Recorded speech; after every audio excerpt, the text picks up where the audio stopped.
మా కళ్ళు చూడండి ఎంత గట్టిగా ఉన్నాయి. సి విటమిన్ జూమ్ చేసి రోజుకి 14 గంటలు నేను ఫోన్ వాడుతాను, అయినా నాకు ఇంకా కళ్ళు ఏం పోలేదే. ఇప్పుడు పిల్లలందరికీ చెత్తవరం 50% పిల్లలకి కళ్ళు లోపం రావడానికి కారణం ఏంటి? మనం తిన్నాము, వాళ్ళు తినట్లేదు. ఇవేం కాదు, అంత ఎక్స్పెన్సివ్ ఏం కాదు, చాలా చీపు.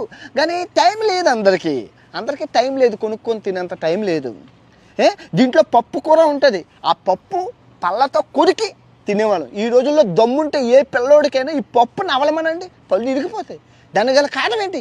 కాలుష్యం రూపం. కాలుష్యం. మేము కాలుష్యం కోసం నల్ల నువ్వులు ఉండలు తినేవాళ్ళం. నల్ల నువ్వులు ఉండలు రోజు రూపాయి ఇచ్చేది మా అమ్మ. రూపాయికి పావలాకి ఉసిరికాయ ఒకటి కొనుక్కునేవాళ్ళం. మళ్ళీ చూడండి మెనూ చూడండి, పావలాకి స్వీటు నవ్వలుండి కొనుక్కునేవాళ్ళం.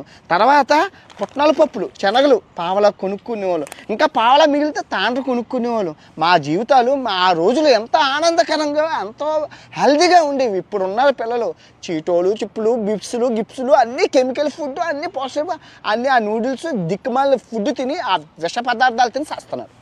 ఉల్లికాళ్ళు ప్రతి ఒక్కరి అసలు పిల్లల్ని చూస్తుంటే ఇలా ఇలా మనం ఏం చెయ్యకలే, ఇలా కొడితే చాలా కింద పడిపోతున్నారు, అంత వీక్గా తయారవుతుంది. కారణం ఏంటి?